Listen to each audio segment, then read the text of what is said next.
What's good, Washington Commanders fans? All right, so today I'm just doing a little update of some Commanders news throughout the week. Since we're on a bye week, I'm pretty much going to just go dive into a lot of news and stuff that's transpired from last weekend up to now and everything like that. So you know how we do once we get started and everything.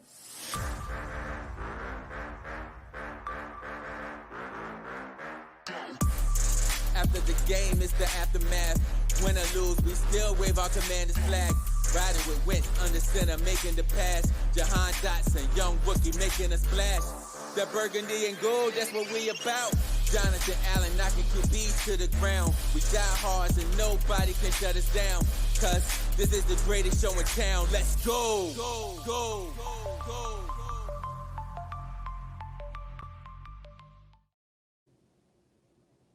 All right. So pretty much throughout, the Commanders was on Hard Knocks last night, which I didn't get to really watch it. I'll probably watch it tomorrow sometime and just, seeing a little bit of everything what's going on, or I might just catch a glimpse. I don't know.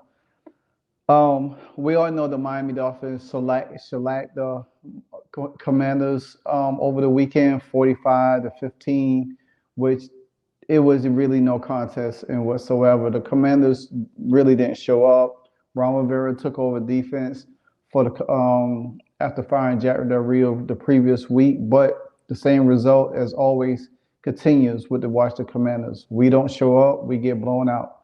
Um, None of us expect the Commanders to do much in the draft. I mean, much in the season rather, with 4 games left. I think we got the Jets, we got the Rams, then we got the Jets, something like that. Because I think we play the Jets on Christmas Eve. So yeah, and then we got San Francisco, and then we got Dallas. Um, but I want to dive into a little bit of more news and everything that that's going on. One, I'm gonna start off with Eric Bieniemy.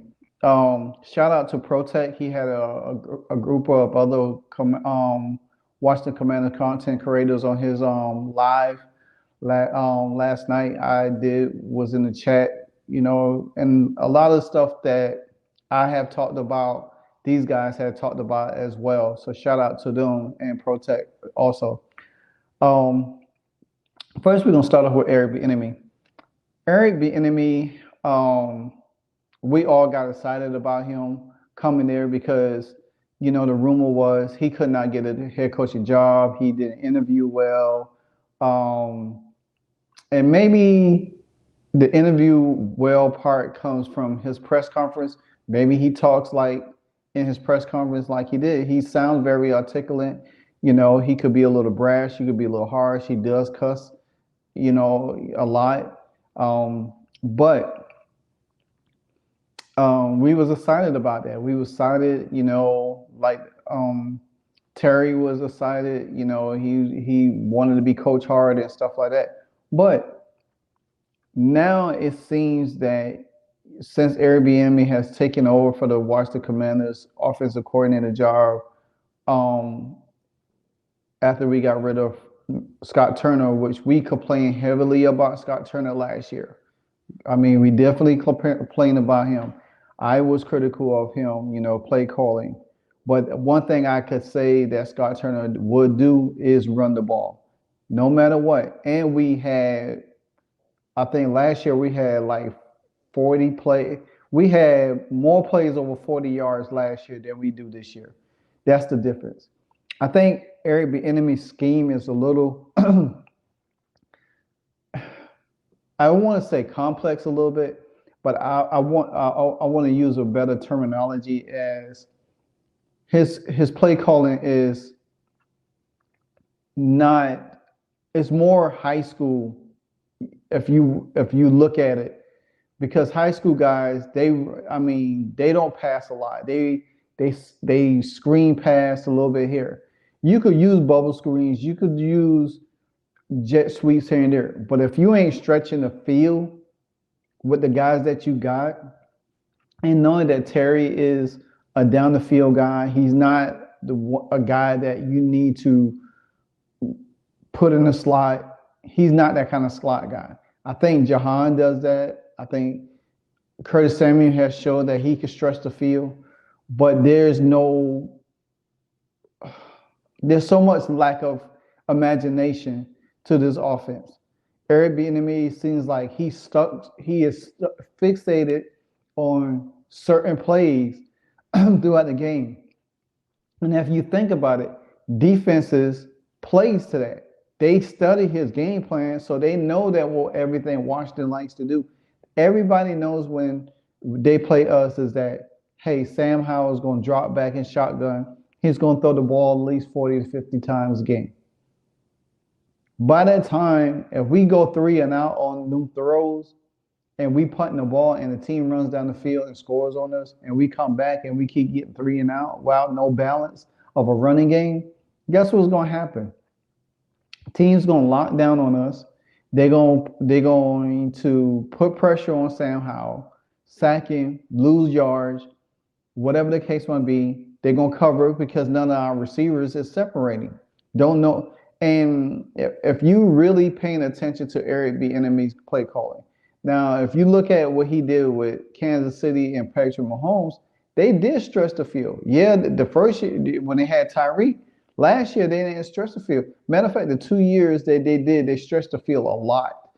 You know what I'm saying? Because you had Travis. Because now, if you look at the Kansas City Chiefs this year, they can't stretch the field. Even when Tyreek was gone, they couldn't stretch the field a lot. They utilized Travis Kelce as that stretch guy, but he's made to eat up the middle of the field. You know, that's how Patrick Mahomes can get down the field. If Travis Kelce is eating up that middle of the field, then it makes it easier for Smith-Schuster to catch in the slot, catch these little slant patterns. So we don't have a tight end like that. And I think that's one of the problems of this offense. We don't have a true tight end. Logan Thomas is not, he's a shell of himself. He's really kind of like, you know, has not really, to me, he has not really, he has not really showed what he can do. Yeah, he's been injured and whatever the case may be, but he's never been the guy. He gets hurt too easily.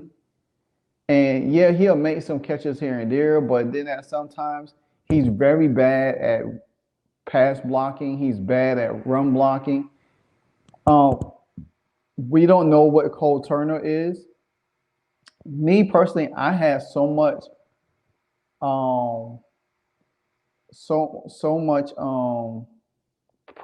hype for the tight end that just got hurt at the beginning of the season.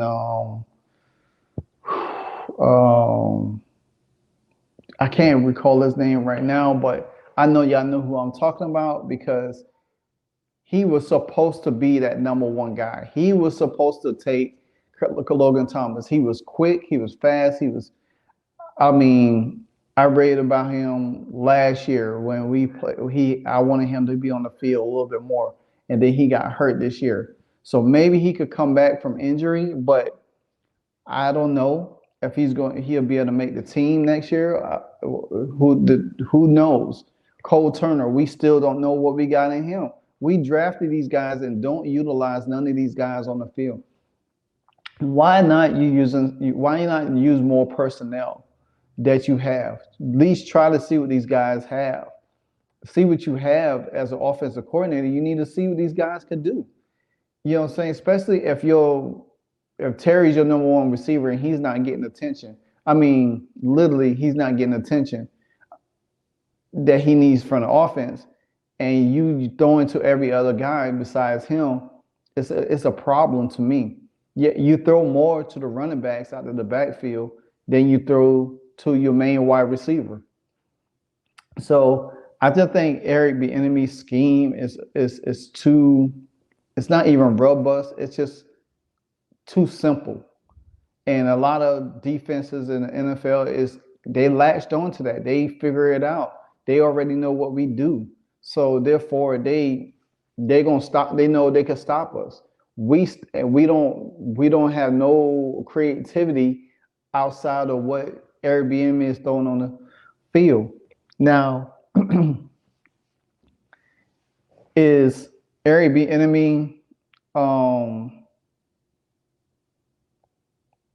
there well, I want to go into something else also with Eric Bieniemy. Now, has he done enough to help his cause to stay on this team? I don't know. I don't think so.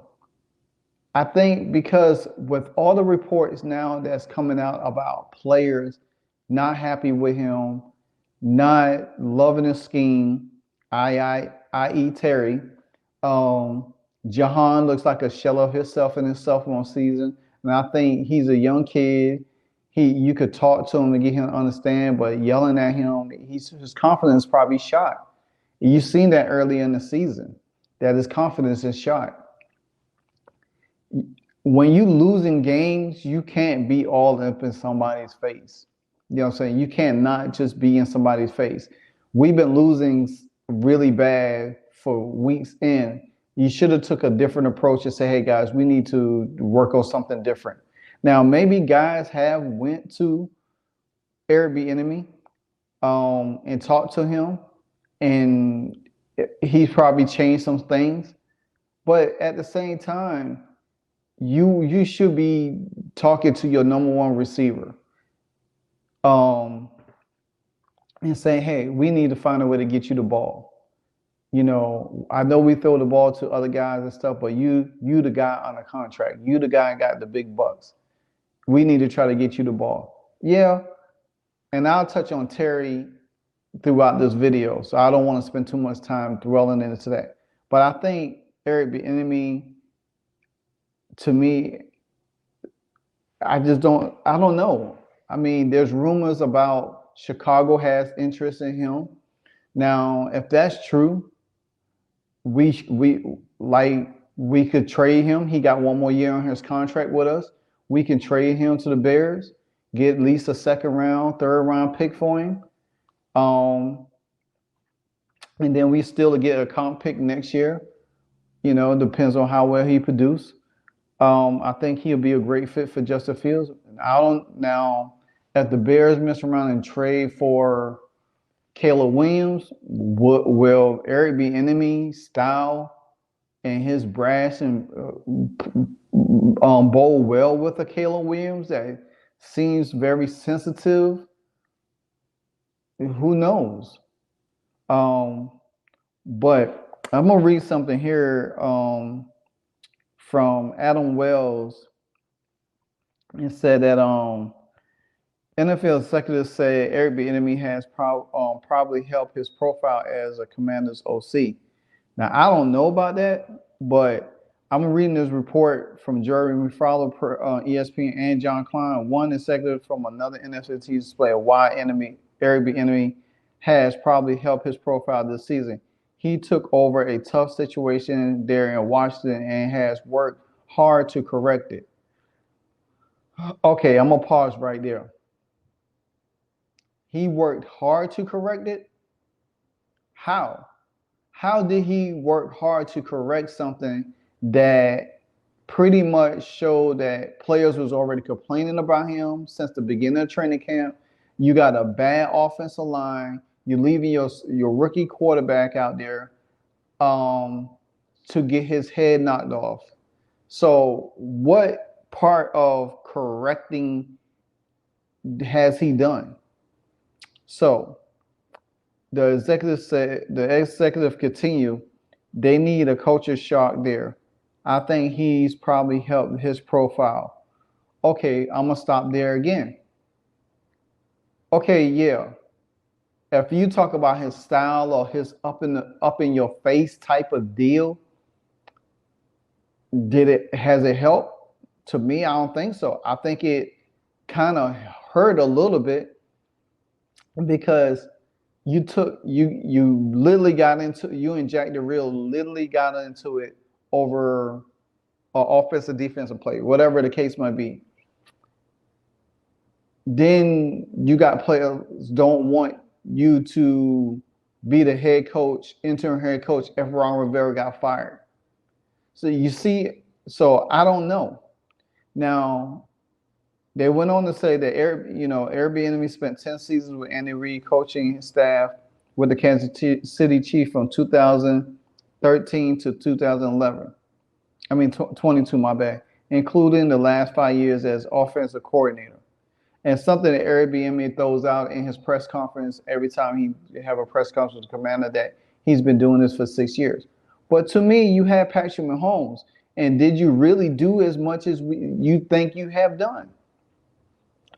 Because if you was that guy, when you came over to Washington, no matter what, you would have had this team rolling. This team would have been showing a whole lot of improvement. This team has regressed from what they was last year to this year. The offensive line was not nearly as bad last year than it was this year. It was bad, but we was able to correct it. We was able to do certain things in that offense with Taylor Heinicke behind it. First it was Wentz, then it was Taylor Heinicke because Carson Wentz hurt his little finger. So, and then Taylor Heinicke took over and we went on a 4-game winning streak. Despite, Taylor Heinicke had some turnovers.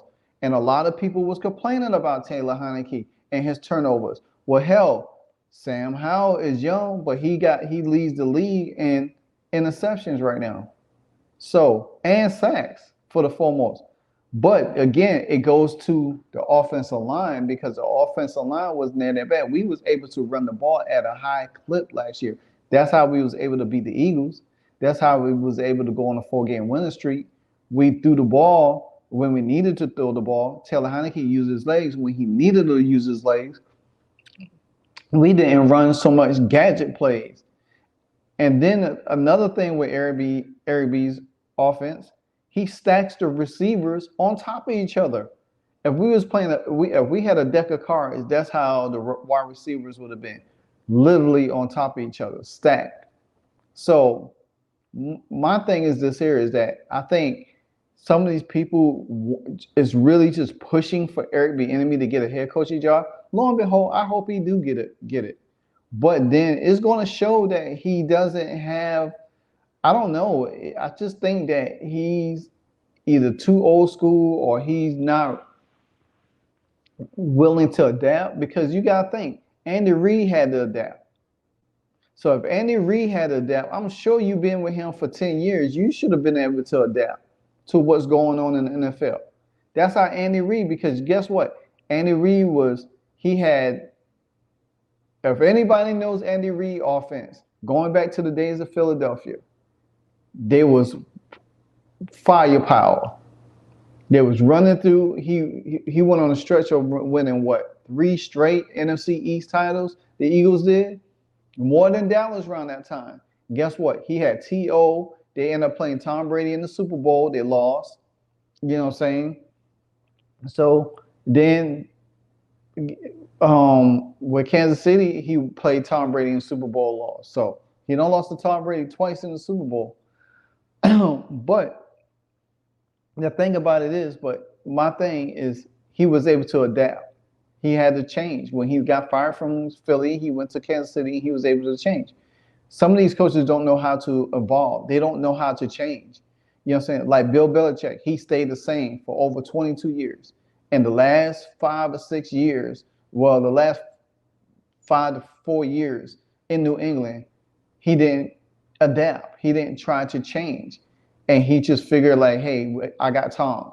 Then when Tom didn't look like Tom won a season, then all of a sudden he's decided, well, you know what? We're not going to bring him back.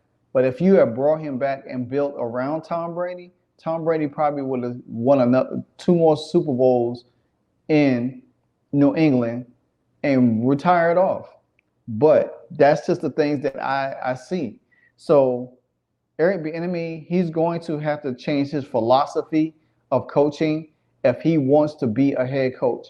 I don't think that he's going to last half through the season on a team if he continues the way he's coaching the Commanders and he coaches another franchise. He's not going to last a whole season. It won't matter what he does.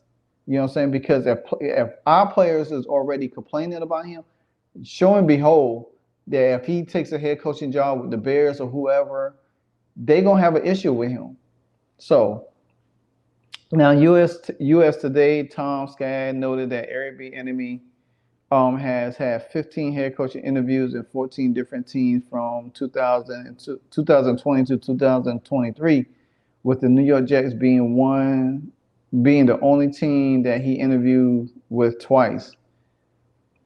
And see, that would have been, I mean, what what Zach Wilson would have been like with Eric Bieniemy. Oh my gosh. Anyway, and I commend Sam Howell for holding it together, dealing with all of this. I mean, I'm sure the young man is like, I'd be glad when this season over, so we could, find somebody new. There has been a lot of speculation about Eric Bieniemy has been able to land a whole head coaching job. Doug Peterson and Matt Nagy, who all served under coordinators before Eric Bieniemy got the job, both got jobs, head coaching jobs.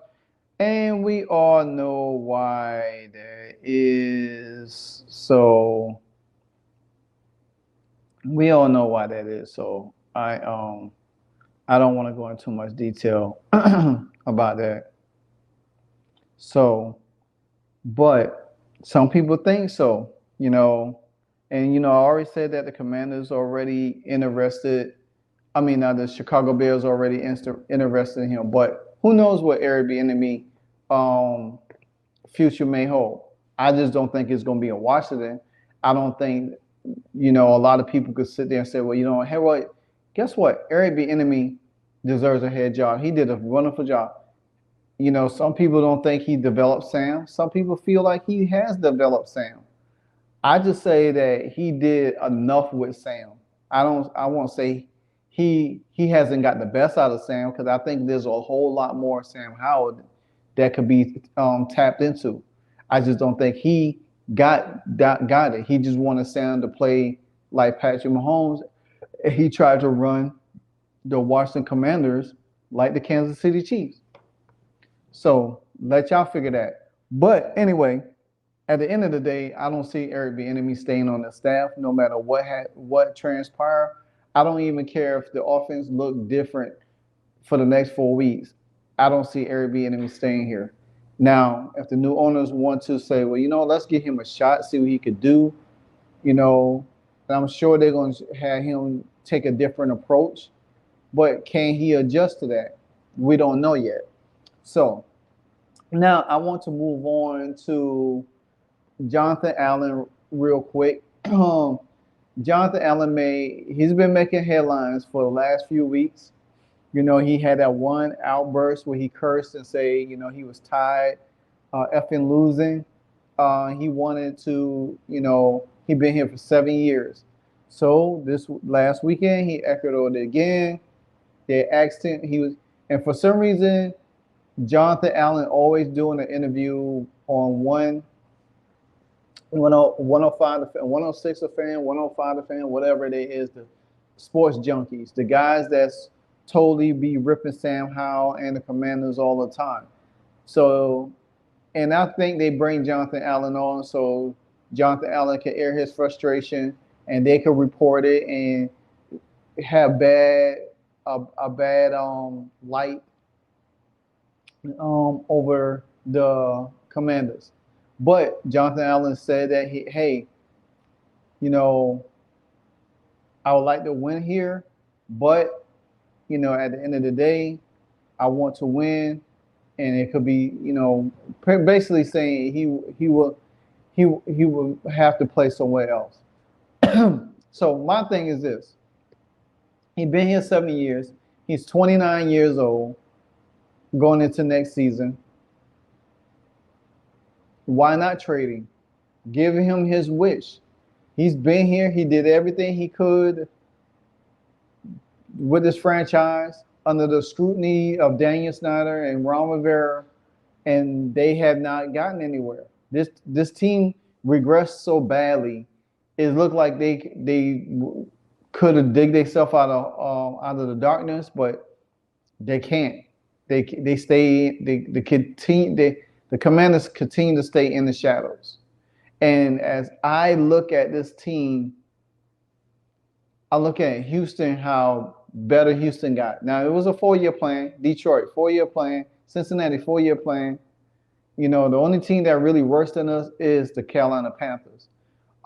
Chicago beat us to death on Thursday night. We beat them in a close game last year. Then we get blown out to them this year. So there was times that then we traded Chase and Montez, and still we had not gotten any better. You know, I have not even paid attention to the defense for last game rather. I don't even know what Cole Holcomb doing or nobody.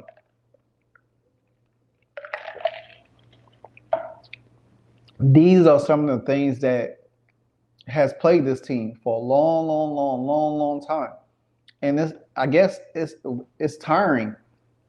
You know, a lot of people is getting tired, fans getting frustrated, but some of these fans are too much over the top. They do too much. You know what I'm saying? But at the end of the day, it's what it is. But if we could get a 3rd round or 2nd round pick for Jonathan Allen, I'm all for it. I mean, move him on. Send him to New England. Hell, send him up there with Belichick, them in the cold. Send him somewhere that he don't really want to go. He have no choice but to play for it. I will not send him to no contender. You know what I'm saying? I'll trade him.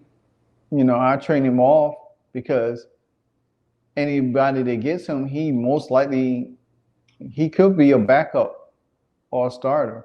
Depends on the team, you know. So, but that's just my notion. You know, I just think that Jonathan Allen continue to open his mouth. You know, I'm just tired of him talking. You know, instead of being more motivating to the team, you know, taking some of these guys under his wing, he's been there. You're a captain. Take some of these guys under your wing and say, hey, let's band together, guys. Let's do this. Practice with some of these guys. Show these guys something, you know, they could. But you can't pour salt in the wound now because the wound of this team is too big. The gash is too big, and it's going to be hard to close it. And the only way you're going to close this wound is killing off everybody. Well, I won't use the word killing, but I will. You have to get rid of everybody that's here. You know, from the top to the bottom. Well, not Josh Harrison, but the middle top to the bottom. So, but like I said, if we could get something for him, I'm all for the trade. I'm all for building this team back right. Ron Rivera has not done anything to show that he walked away as a successful coach. I mean, hell, I wonder why he took the job anyway. But that's a topic for another day. I'm moving on also to the next topic, Terry McLaurin. This has been a tough one because, like I said, shout out to ProTech again. I listened to his channel last night, and it was some deep conversation, man. Deep conversation. And I know some of us love Terry. I have not bought any player's jersey from this team. The only jersey that I own from the Washington franchise is Sean Taylor because he's my guy. I love Sean Taylor. He comes from my other team, my college team, the University of Miami, along with Santana Moss, you know, Clinton Portis, all of Miami guys that we had on this team. So he's the only guy jersey that I own, and I cherish that. And but a lot of people say Terry's not a number one. Terry's a number two.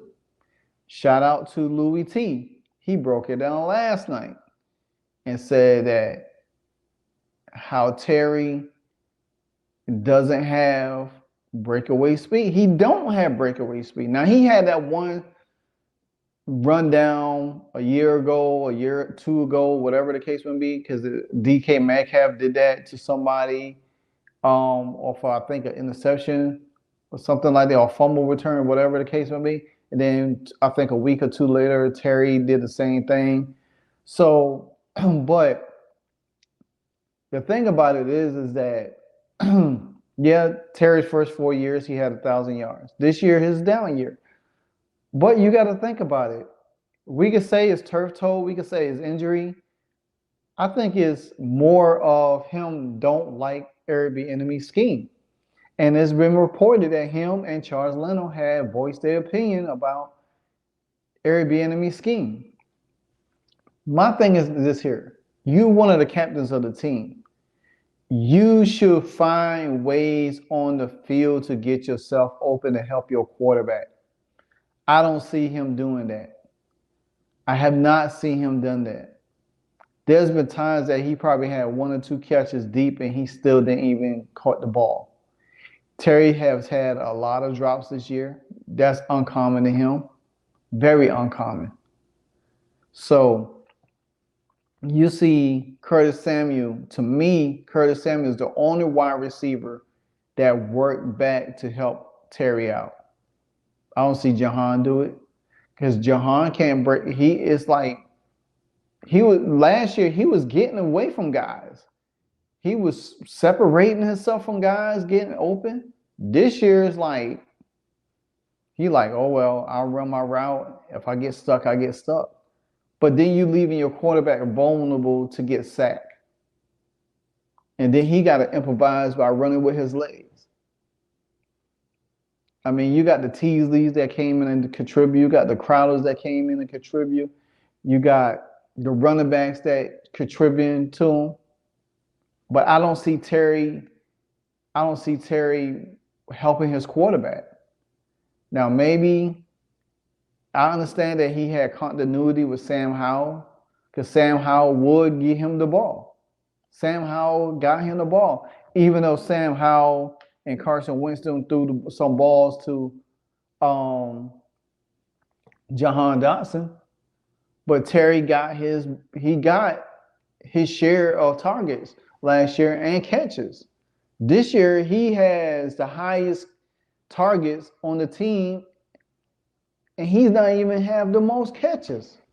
So, like I said, I like Terry, but also, again, a lot of people, one guy, he said, he'd probably be mad at Terry leave.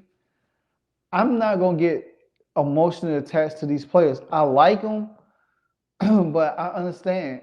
I was in love with Champ Bailey because he was for Georgia. I wanted that cornerback to stay because he played with Darryl Green before Darryl Green walked away from the team, retired. And I felt like when we traded for Clinton Porters, that was a fair trade. But me personally, I still, at that time, I understood, I see what they was doing. They got value for value. And I think Champ wasn't happy. But I like Champ Bailey. But I don't know, man. I think that if you could get something for Terry, you have to explore all options. You know what I'm saying? Because I can tell you this. If you explore options of trading a player, you better damn sure make sure you get that player traded. Because that player going to be on that team for another year or so. And if this cycle continues, it's going to be bad. Now, Terry's quiet. He don't make waves. But eventually, the quiet ones, they're the ones that's always going to be the ones that are hard to handle. So now new ownership could come in and say, hey, let's get Terry one more year to see if he could come out of the slump. I understand the situation with Eric Bieniemy in the offense. Let's see him and Jahan. The guys, let's bring Curtis Samuels back. He produced. Now, if you was able to go in the draft, and I'll talk about that also later, about Washington's position, is that can you really draft another receiver? But if you don't, bring them guys back and have a better offensive line built around Sam Howell, and then you can do this. But I don't know, man. I just think that Terry. I said it last night in Pro Text on chat. I feel like Terry's ceiling is coming to an end. I don't see no more push out of Terry, and he also will be 29. I think Terry's ceiling has. I think he's done all. He came in the league 24 years old. You know what I'm saying? So therefore, he was already older. If you're gonna get young receivers, and I'm quote one of the guys from last night, draft somebody that's 18, 19 years old. You could develop for a 5-year period. They still have a lot of ceiling left. Because once they go, what? If you get them 17 or 18, 19, they be 23 at that time. They already have that experience. Going on their first big contract. Guess what? Then they be going to be 24. Then by the time they get ready to hit their next contract, they be 30. So they be already had 10 years in the league. And you done got enough uses out of that person. You drafted somebody that's 24 already.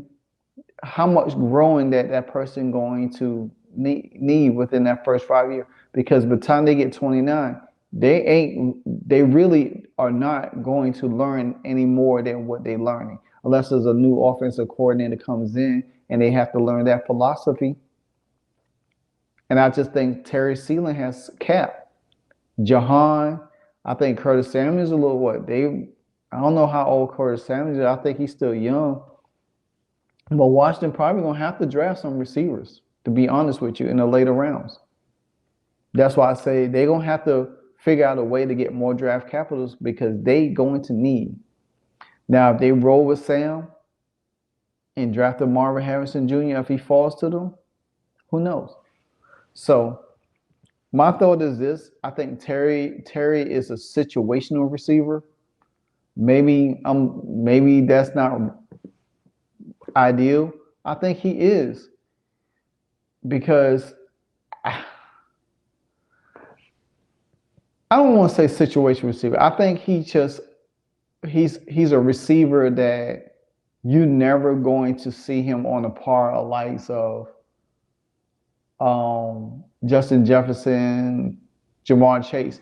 And I wanted to type this in the chat. Look at Tank Dell and Noah Brown for Houston, Texas. Now Noah Brown was out, but look at their numbers. I think they got better numbers right now than Terry McLaurin, if I'm not mistaken.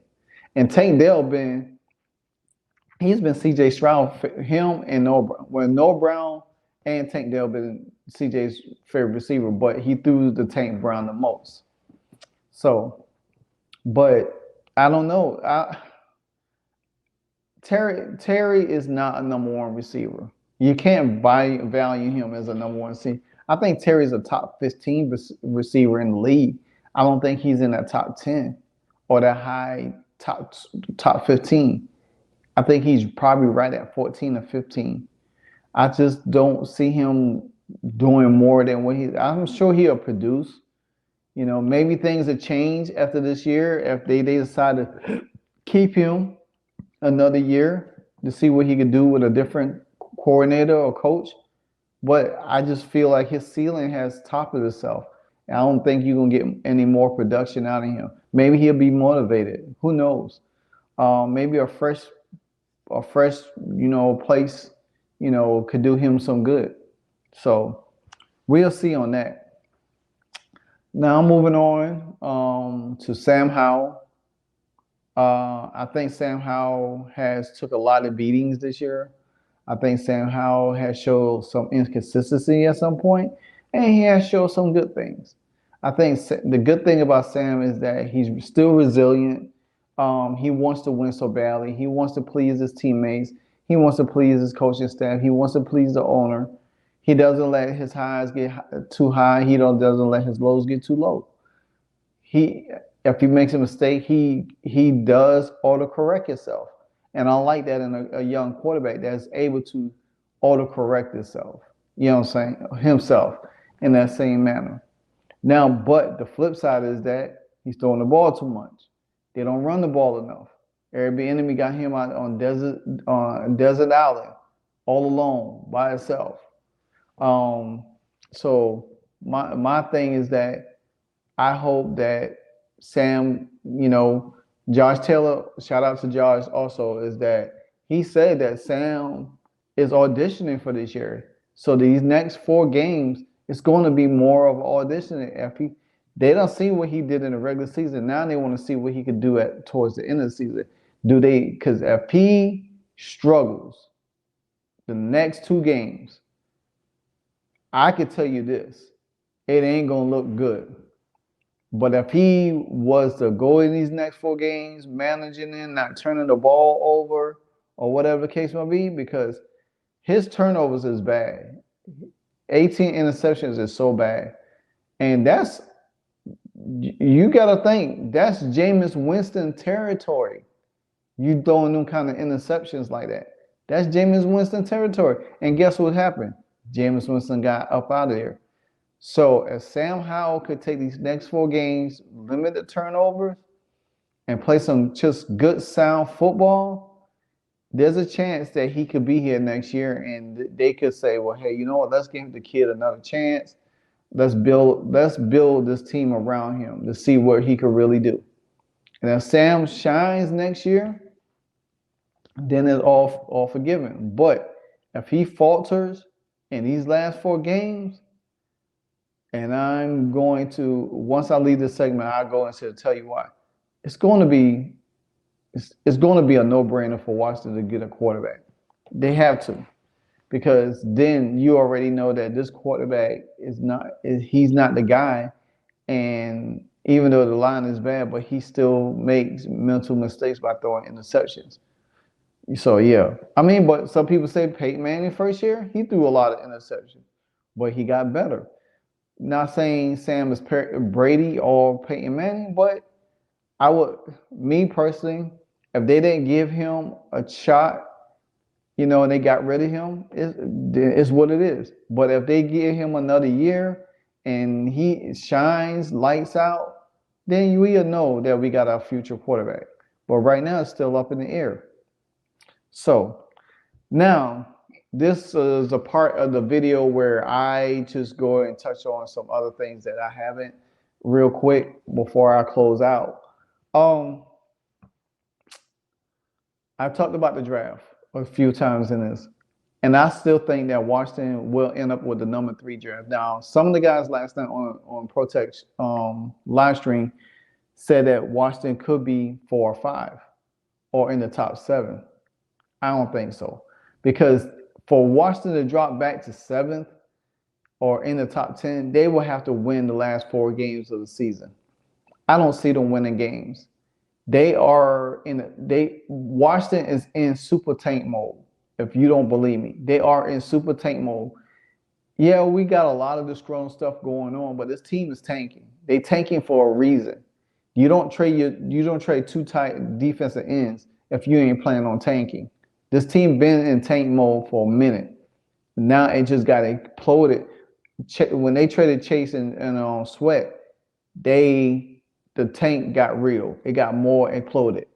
So with that being said, for Washington to get that number 3 pick,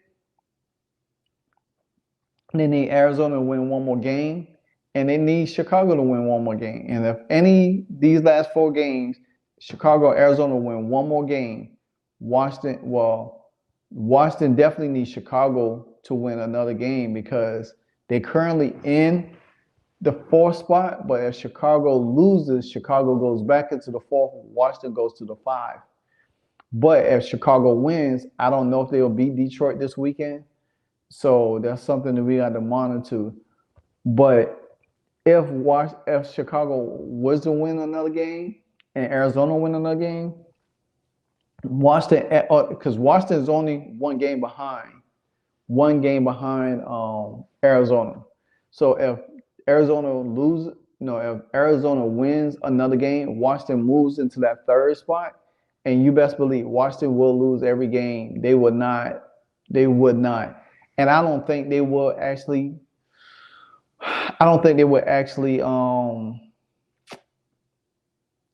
don't think Washington will actually trade out of that third pick because you would have a chance to get one of the best tackles in the game for Notre Dame. And then you would probably have Marvin Harrison Jr. On your radar. You know what I'm saying? Now, and if you decide, and especially this is where things could get tricky for Washington. Because you would need a tight. If you land in the number 3 spot, you have a choice. Depends on how Sam plays. You have a choice to draft a quarterback, the top wide receiver in the draft, and one of the best offensive linemen. That's going to be your 3 choices with that high pick. If you believe Sam is the guy, then it comes down to 2 choices. The best wide receiver and the best tackle. Who are you going to use? Because you can use both.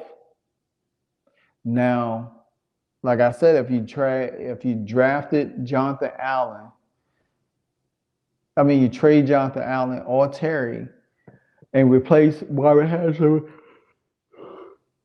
Terry, that's fine. But then if you don't want to draft a wide receiver and you skip him, because no matter what you do, because if you pass on Marvin Harrison and you go and get the draft a tackle, they would say, well, Washington do need an offensive line, but damn, you passed up on the best wide receiver in the game. I don't see Washington passing up on Marvin Harrison if they pick in 3. Marvin Harrison will get picked. He will get picked at 3, and Washington picks him at 3. That's just my thing. But anyway, like, comment, subscribe to the channel. I didn't really want to go on this video so long, but I just want to bring you some news through the week. Hopefully everybody is doing well. If anything break out, I would definitely let you know. But what's your thoughts on all this situation with the Commanders, with Terry, Allen, Sam, and Eric Bieniemy? We already know Ron is out. I am not doing no more Ron Rivera videos, but it was told that Ron Rivera and Jack Del Rio they wanted to retain Montez. So who knows how that was? There's so much things that are gonna be leaked out after the season with the Washington Commanders, and I'm gonna be here for it. Like they always say, get your popcorn ready, baby.